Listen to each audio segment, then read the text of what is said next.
اعوذ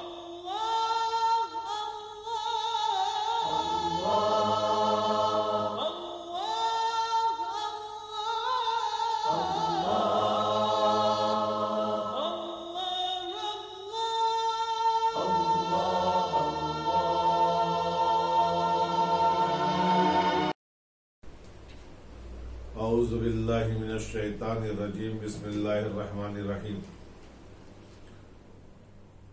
ناظرین السلام علیکم، میں حسب وعدہ پھر آپ کی خدمت میں حاضر ہوا۔ جیسا کہ گفتگو ہو رہی ہے احکام کی، اور کل میں نے بحث کو تمام کیا غسل پہ۔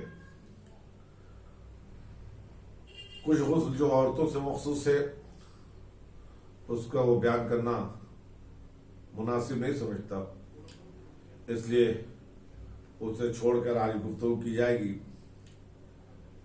کہ تیمم کیا ہے۔ شریعت نے ہمیں اجازت دی ہے کہ اگر کوئی وجہ ہو تو آپ وضو اور غسل کے بدلے تیمم کر سکتے ہیں۔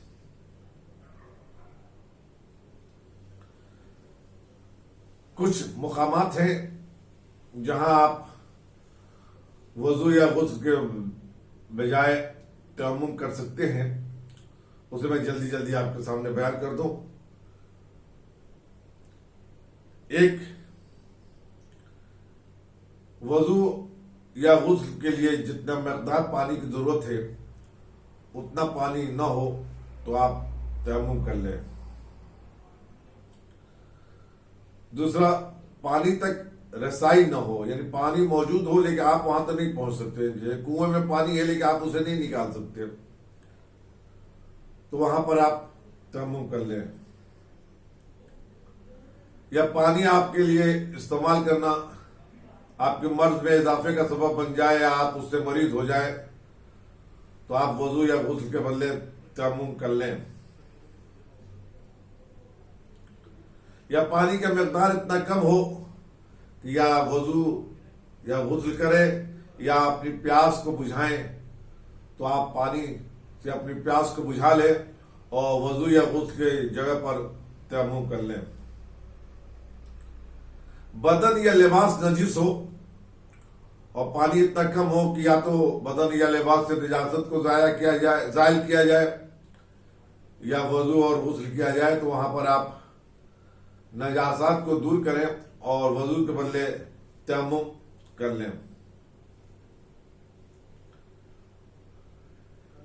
پانی جس برتن میں ہو اس کا استعمال اگر جائز نہ ہو، جیسے وہ غصبی ہو یا وہ سونے اور چاندی کا ہو، اور کوئی اور برتن نہیں ہو جہاں آپ پانی کو انڈیل کر آپ استعمال کر سکیں، تو آپ وہاں پر تیمم کریں گے۔ یا وضو و غسل اور نماز میں اتنا تنگ وقت ہو کہ یا تو آپ غسل یا وضو کریں گے یا نماز، تو وہاں پر آپ تیمم کر کے نماز پڑھ لیں۔ یہ مقامات ہیں جہاں وضو و غسل کے بجائے تیمم کریں۔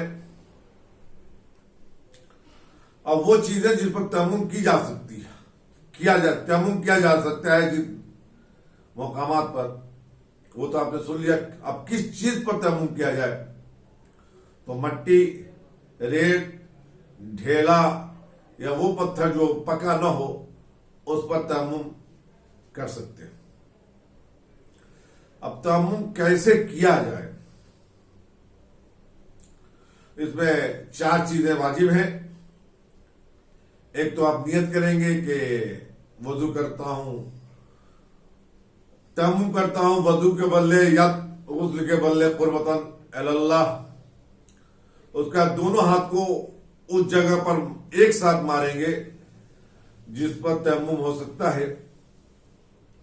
اس کے بعد دونوں ہاتھوں کو پیشانی کا مسح کریں گے، پیشانی پر پھیریں گے، چوڑائی میں لمبائی میں جہاں سے بال اگتا ہے وہاں سے ناک کے ابھار تک، اور چوڑائی میں پورے پیشانی تک اس پانی کو، اس ہاتھ کی ہتھیلی کو آپ پھیریں گے۔ اس کے بعد بائیں ہتھیلی کو دائیں ہاتھ کے پشت پر، اور پھر دائیں ہتھیلی کو بائیں ہاتھ کے پشت پر پھیریں گے۔ یہ تیمم کرنے کا طریقہ ہے۔ ناظرین، جیسا کہ میں نے کل وعدہ کیا تھا کہ مجھ تک چند سوالات آئے ہیں، میں سوالات کا جواب کر دوں گا، تو اپنے وعدے کو وفا کرتے ہوئے جلدی سے وہ سوالات آپ کے سامنے پیش کر دوں۔ سوال یہ کیا گیا کہ بارش ایک جگہ پر ہوئی جہاں مٹی تھی، اور مٹی پہ عین نجاست تھا، تو کیا بارش کے بعد وہ کیچڑ جو ہے وہ پاک ہے یا پاک نہیں ہے؟ تو اگر بارش کا پانی اتنا برسا ہے کہ وہ جگہ پر رواں ہو گیا تو وہ جگہ پاک ہے، اور وہ کیچڑ بھی پاک کے حکم میں مانا جائے گا۔ دوسرا سوال یہ کیا گیا ہے کہ 1000 شربت میں ایک قطرہ خون کا گر گیا تو کیا پورا کا پورا شربت نجیس ہے، یا صرف وہ جگہ جہاں پر وہ قطرہ گرا ہے وہ نجیس ہے؟ عزیزو،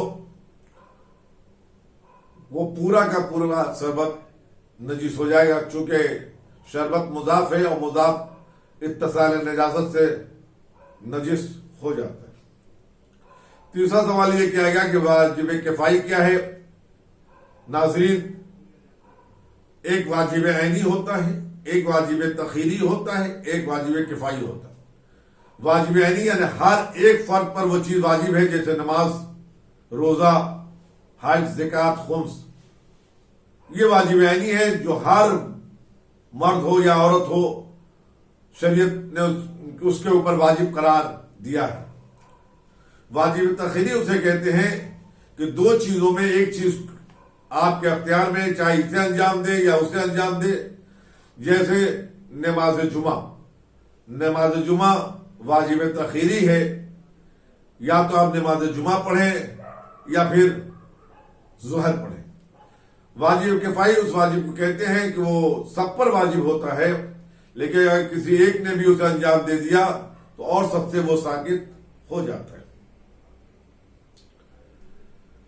سوال کیا گیا کہ کیا میت کو روح قبلہ کا حکم صرف مومن کے لیے ہے؟ نہیں، یہ حکم سارے مسلمانوں کے لیے ہے کہ مستحب ہے کہ وقت مرگ مرنے والے کا چہرہ قبلے کی رخ کر دیا جائے۔ دوسرا سوال یہ کیا گیا ہے کہ اگر میں نیند کی حالت میں کسی میت کو چھو دوں تو کیا ہم پہ غسل واجب ہے؟ ہاں، اگر آپ میت کو ٹھنڈے ہونے کے بعد نیند کی حالت میں بھی مس کر دیں تو آپ پہ غسل مس میت واجب ہوگا۔ اور سوال کیا گیا کہ اگر مردہ جانور کو چھو دیا جائے تو کیا غسل مس میت واجب ہے؟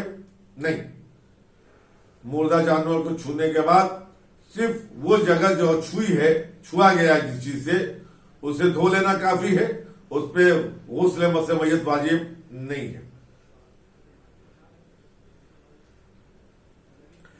سوال یہ کیا گیا ہے کہ اگر مردے کو غسل دیتے وقت کوئی مرد نہ ملے تو کیا حکم ہے؟ دیکھیے، حکم یہ ہے کہ مرد کو اور عورت کو غسل دے۔ صرف شوہر بیوی کو یا بیوی شوہر کو غسل دے سکتے ہیں، لیکن اگر کوئی مرد مر جائے اور اس کی بیوی بھی موجود نہ ہو اور کوئی مرد بھی نہ ملے تو جو اس کا محرم ہے، محرم عورتیں جو ہیں وہ اسے غسل دے سکتی ہیں۔ آخری سوال یہ کیا گیا کہ نجس چیز کا کھانا یا پینا کیسا ہے؟ نجس چیز کا کھانا اور پینا حرام ہے۔